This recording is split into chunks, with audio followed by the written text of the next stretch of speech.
No, it's no longer offensive for your youngsters to dress up because the character is from K-pop Demon Hunters this Halloween. If the most effective argument taking place within the backseat of your automobile lately is whether you're going to pay attention to Golden, Soda Pop, or Your Idol first, Mom Votes for Your Idol, FWIW, it's possibly that at least one of the kids in your lifestyle wants to be a character from K-pop Demon Hunters for Halloween. I think I recognize 17 ladies and counting who plan to be Rumi, and the same range of mother and fathers desperately scouring the net for Rumi costumes. The craze is comprehensible. After all, the Hunter X women are easy to love. The only problem, your family's culture has no connection to K-pop. If you were about to click on purchase on that Rumi costume, but stopped yourself as it beheld to you that it might be beside the point, or even cultural appropriation, to allow your non-Korean kiddo get dressed up as one of the characters from K-pop Demon Hunters, we recognize your confusion, and we're here to clean it up. Experts, consisting of Maggie Kang herself, have already weighed in this issue, so here's the verdict. Why K-pop Demon Hunters Halloween costumes are not cultural appropriation. Maggie Kang, the film's Korean creator and author, subtly shared her feelings on X back in July.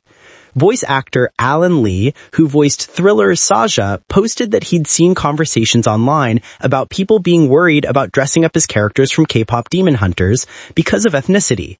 He wrote on X, "I just wanted to mention cosplay is for everyone." Kang then reposted Lee's post alongside a thumbs up emoji, effectively lending her support to folks from all backgrounds dressing up as these charismatic heroes and villains. Haeyoung Woo, PhD, a professor of sociology and director of the Institute for Asian Studies at Portland State University, and whose research specializes in modern Korean society and culture, agrees with Kang and Lee's take. In preference to disturbing about cultural appropriation, Wu says, if their children would like to get dressed up as either Hunter X or the Saja Boys for Halloween, mothers and fathers should recognize the lifestyle that's been brought to them through the film in one of such a creative and inspiring way. A way to make sure your infant's dress is respectful. You found a great Mira gown on your kid, similar to Just Like They Desired, with the blessing of the movie's writer. But even though you presently know dressing up as characters from K-pop Demon Hunters isn't cultural appropriation, you may still want to approach your IBENT's newfound interest with respect. For instance, you should explain to your toddler that it is not respectful to use face makeup to make their features look more Korean. They might also be excited to align as more about Korean song or fashion. In that case, you may encourage them to go to your nearby library and accumulate some age-appropriate books on the subject. However, you should remind them that while reading about Korean lifestyle is one thing, dressing up on Halloween as what they perceive to be a widely spread Korean character by trying to approximate their traditional attire, like a hanbok, much like what one might have done in the past in the appropriation of Native American culture on Halloween, could easily veer into offensive, disrespectful, or cultural appropriation territory. Why so many kids want K-pop Demon Hunters costumes this year?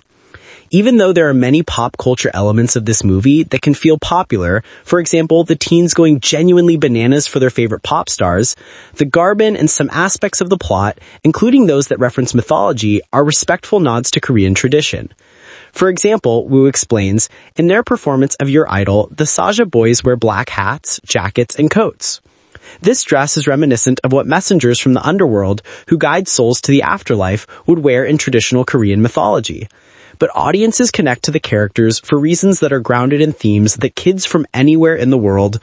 The members of Hunter X take a proactive stance against evil, using their powerful voices and strong messages to banish demons through their song, as Wu explains.